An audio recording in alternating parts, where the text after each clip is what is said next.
Station, this is Houston. Are you ready for the event? Houston, this is Station. We are ready for the event. Houston ACR, this is Mission Control Houston. Please call Station for a voice check. Station, this is Houston ACR. How do you hear me? Houston ACR, we have you loud and clear. How us? Loud and clear. Please stand by for opening remarks. Greetings from Louisiana. I'm Dr. Clint Coleman, the Program Administrator of LaSTEM, Louisiana STEM Education Workforce Initiative. LaSTEM consists of 9 regional STEM centers strategically located throughout Louisiana, connecting citizens with workforce opportunities that align with the demands of the 21st century. Today we are at the NASA Astro Camps in Lake Charles, Louisiana. This year our camp hosted over 5,000 campers at more than 70 different locations. It is with great enthusiasm that we are hosting our very first Downlink event in the state, giving our campers a unique experience they won't soon forget. Now, without further ado, let's move on to our first question. Hi, my name is Hannah, and my question is, what does it feel like in a spacesuit? Hey, Dr. Coleman and all the students of LaSTEM, and especially Lake Charles, Louisiana, welcome to the International Space Station. And Woody just did a spacewalk, so I'm going to give him the mic and let him tell you about that, Hannah.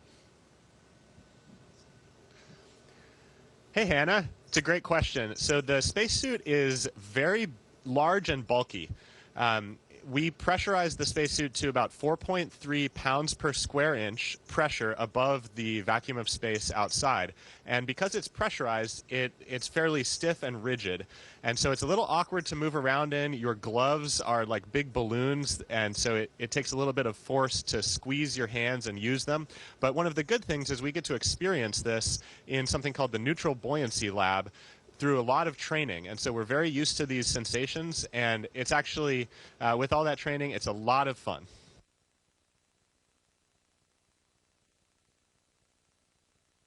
Hi, my name is Elijah. My question is how you sleep. Hey, Elijah. You know what? We sleep really well in space because you don't have any pressure points. You just kind of float. And so where we actually sleep, it's called the crew quarters, and it's about the size of a phone booth. And in there, we have a sleeping bag, and it actually hangs on the wall because it doesn't really, we don't really sleep on the sleeping bag. We just sleep in the sleeping bag, and it keeps us in place. And if you've ever seen an ultrasound of a baby in the womb where they just kind of hang out with their knees up and their arms like that, your body tends to relax in that position. And so that's kind of what we look like. So the sleeping bag just keeps us in place while we float in our crew quarters. Hi, my name is Ella, and my question is, do you have a goal on the space station, and have you achieved it? Hey, Ella, that is a great question. Let's see. I think back to mission control, where our flight controllers are operating the space station every day, and a lot of times they talk about their 3 biggest priorities, which are crew safety, vehicle safety, and mission success.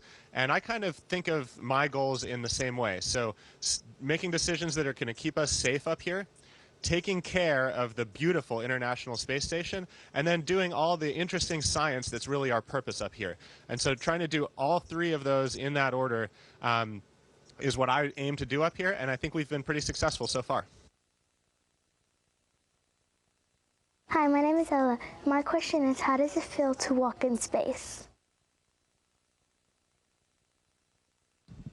Hey, Ella. Well, you know, I'll tell you about kind of 2 ways that we walk in space. So when we're outside doing a spacewalk, we actually use our hands because you're using rails to translate or walk from one place to the other to do your work.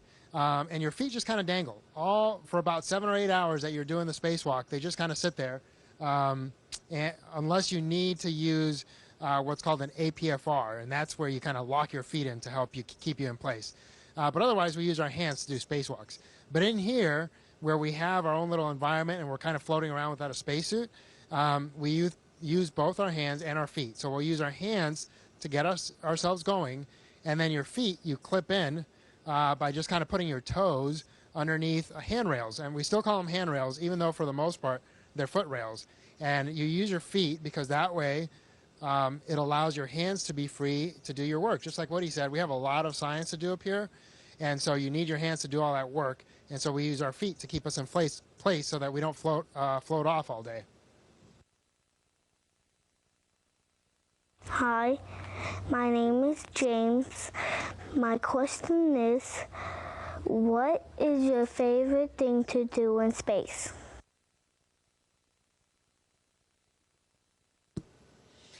Hey, James, that's a great question, and for me, that's an easy one. So far, my very favorite thing has been spacewalking, going outside the space station to do some repairs.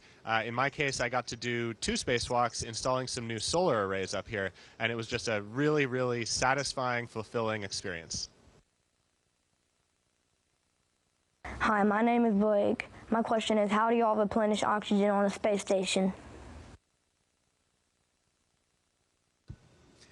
Hey, Blake, that's a great question because unfortunately we don't have a lot of trees up here in the space station, and but it is crucial, of course, that we keep oxygen here so that we can live. And so we have really one primary way, and that's called electrolysis. So our life support system takes the carbon dioxide out of the air so that it keeps it clean, and then to generate new oxygen, we split water molecules, and we just use an electrical current, and that breaks up the water molecule, which, as you know, is H2O, and we get rid of the hydrogen, and we keep the oxygen, and that's how we breathe up here. Hi, my name is Kennedy, and my question is, what are the types of tasks that you must do on the space station daily?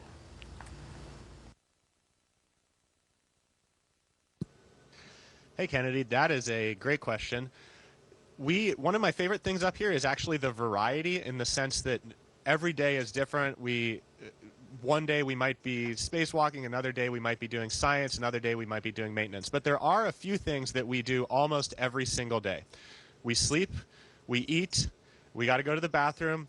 We have a couple conferences every day with our control teams around the world. We have one called the Morning Daily Planning Conference and one called the Evening Daily Planning Conference, and that's just a chance to sync up with control teams. And then the final one that we spend a lot of time on is exercising.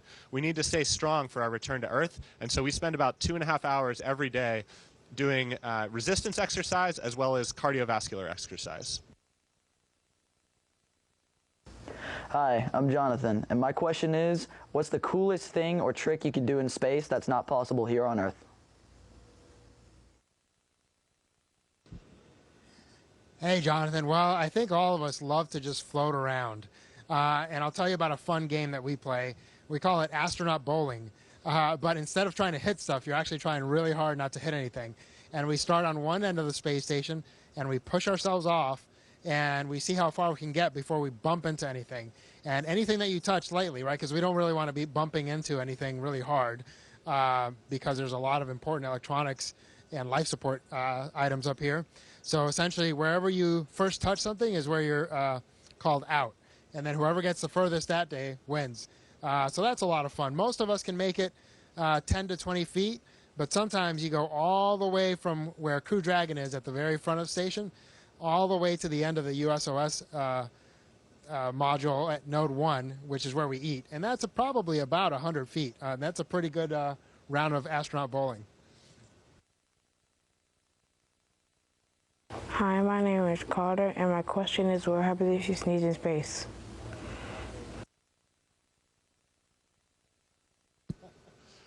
Hey, Carter. It turns out sneezing up here is actually really similar to on Earth. It feels just the same, and just like on Earth, you don't want to maybe sneeze in front of other people and have them risk getting hit with your sneeze. So we try to be polite about it. Maybe sneeze into a tissue or into your arm, and make sure that it doesn't go off flying around up here. Hi, my name is Julia, and my question is, how does the lack of gravity affect how you plan your day in space? Hey, Julia. That's a great question, and it kind of lets us talk about something as far as a slight misconception. So we actually do have gravity up here. What we don't have is called G-loading. And that's so we have about 90% of the Earth's gravity still present at this altitude, which is about 250 miles above the surface of the Earth. But the space station is going so fast that we're essentially matching the curvature of the Earth at this altitude. So at about 250 miles, going 17,000 miles per hour, even though we're constantly falling, we're falling at the same rate as the curvature of the Earth. So if you think about a ride, or when you go to an amusement park and you go up and over a hill, you feel that lack of G loading. Or if you're lucky enough to be on a plane and you do a negative G maneuver, you'll feel the same effect, where you kind of feel your stomach come up. But here we don't have that sensation because we're in a steady state of falling, essentially. But yeah, so essentially we are just perpetually falling around the Earth. 15 times a day we go around the Earth because we're going so fast. And so all of that to say, we don't have a lack of gravity, but we do have a lack of that sensation of gravitational force, or what we call G-loading. And so because of that, like I said, we have to use our feet a lot to keep ourselves in place. We have to do things like using the restroom, right? Everyone wonders how we do that.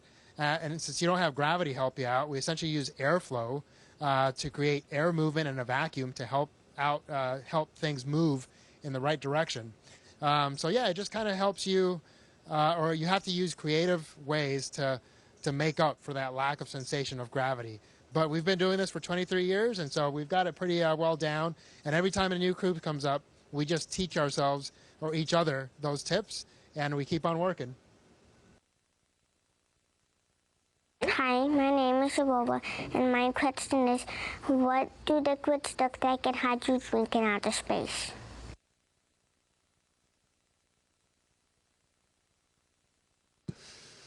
Hey, Aurora. That's one of my favorite things up here. Liquids are really interesting up here, particularly water. So I'm going to get Frank's help here. We actually have some water that we can show you.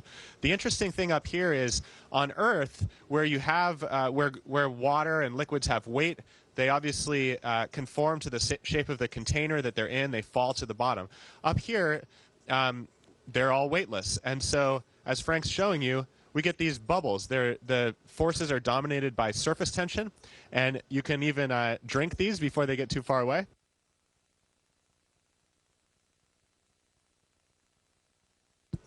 And so the water's just beautiful up here. The dominant force at play is surface tension, and it causes the water to find a sort of minimum energy state, which turns out to be a perfect sphere. So if you wait long enough after you form one of these bubbles, all of the energy in the bubble slowly damps out, and you get a just perfect sphere, and it's just an absolute marvelous thing to play around with. Hi, my name is Mason, and my question is, how is it like in outer space? Hey Mason, you know what? It's really cool up here. One of the coolest parts is that we get to look down on the Earth from 250 miles up. Unfortunately, at that altitude, we only get to see about 300 miles, but that's still a really cool perspective. And we get to see all the beautiful blues and greens and browns that make up our wonderful planet. The other cool thing, like we said, is you get to float around all the time, so that's a lot of fun. And really the best thing, though, is that you get to be up here with your friends. So kind of like on Earth, you get to just enjoy everything and anything a lot more when you do it with friends. Hi, I'm Matthew, and my question is, how do astronauts shower in space?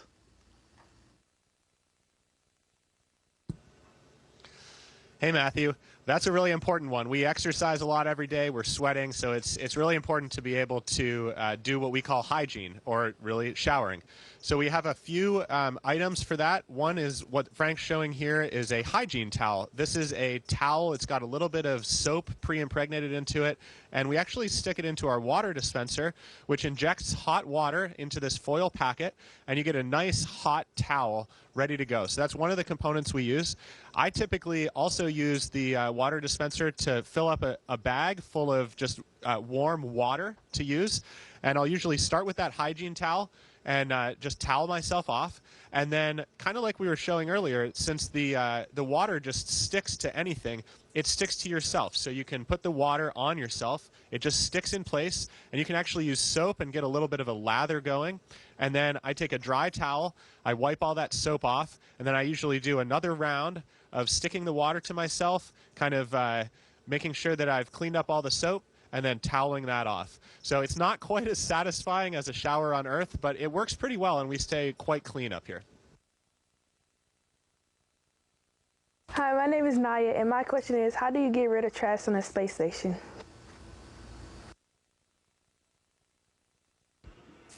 Hey, Naya. Yeah, that's a great question because we do generate a fair amount of trash up here because, for instance, we can't really do laundry. And so we will wear the same clothing for a few days, and then you change out, and you have to get rid of that clothing eventually, right? Same thing, our food comes up in these little packets to protect it from radiation, and you create a lot of trash just from all the protection that you use for your food. So what we do is we put all those things in these bags, we keep them really compact, and we store them. And when we get a new cargo spacecraft, like the Cygnus that just came up a few days ago, those cargo spacecraft come up with a lot of science, a lot of supplies, different items like that. So we take that all out, empty it out, and then we fill it back up with all of our trash. And not just anything that we generate, but also some of the science generates trash, or some of the equipment that breaks, and that can be considered trash if it's not going to go back to Earth and get fixed and get flown back up. So all of that stuff that becomes trash gets put back in, for instance, the Cygnus spacecraft. We fill it up as much as we can, close it up, and then those spacecraft don't have a heat shield. And so when they re-enter the atmosphere, they essentially just burn up. And so some of those shooting stars that you might see every once in a while might actually be trash from the ISS. Hi, my name is Cooper, and my question is, do y'all ever leave the inside of the International Space Station?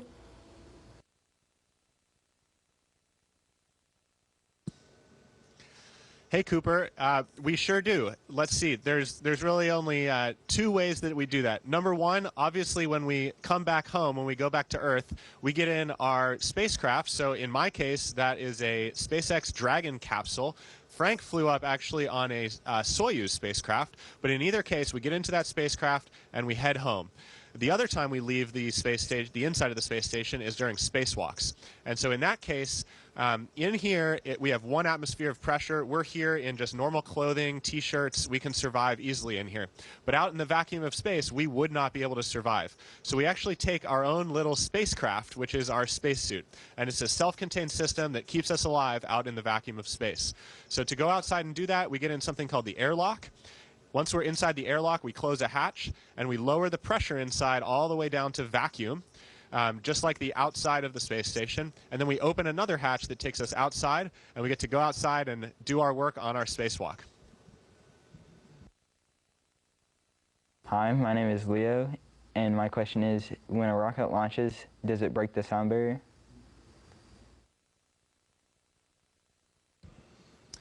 Hey, Leo. Well, you know, when we first launched, we start at 0, right? And it's a really heavy rocket because it takes a lot of rocket fuel to get us to outer space. So you actually start off pretty slow, but very, very quickly, your speed starts picking up. And so the sound barrier and the speed of sound is kind of a complicated question because some of that depends on your density altitude, right? Because how fast air travels depends on how dense the medium through which it's traveling is. And so at sea level, it's about 700 miles per hour. And so we get to that speed pretty quickly. And by the time we leave the atmosphere, we're traveling at about 15,000 miles per hour. So if you just look at the velocity, we're going quite a bit faster than the speed of sound. But the funny thing is, because once you leave our atmosphere, there is no air, outside of the space station, without any air, sound really can't travel. And so it'd be difficult to say that you're breaking the sound barrier in outer space. But you are going way, way faster than the speed of sound at sea level. Hi, I'm Shannon Lafargue, the proud superintendent of the Calcasieu School System in Lake Charles, Louisiana.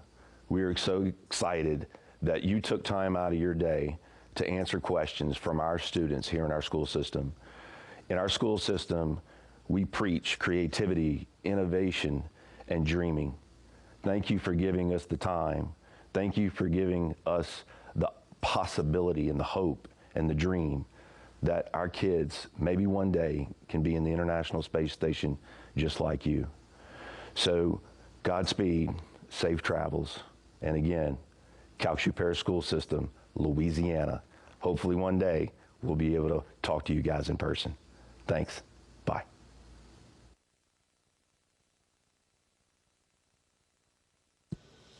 Well, thank you so much. We just want to say, on behalf of the Expedition 69 crew, it was a wonderful experience getting to talk to the students of the LA STEM program.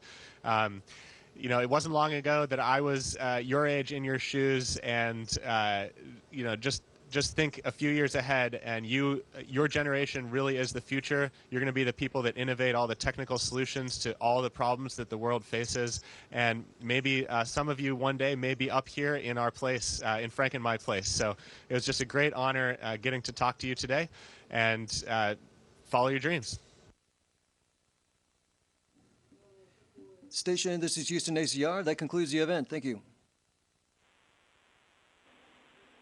Thank you to all participants. Station, we are now resuming operational audio communications.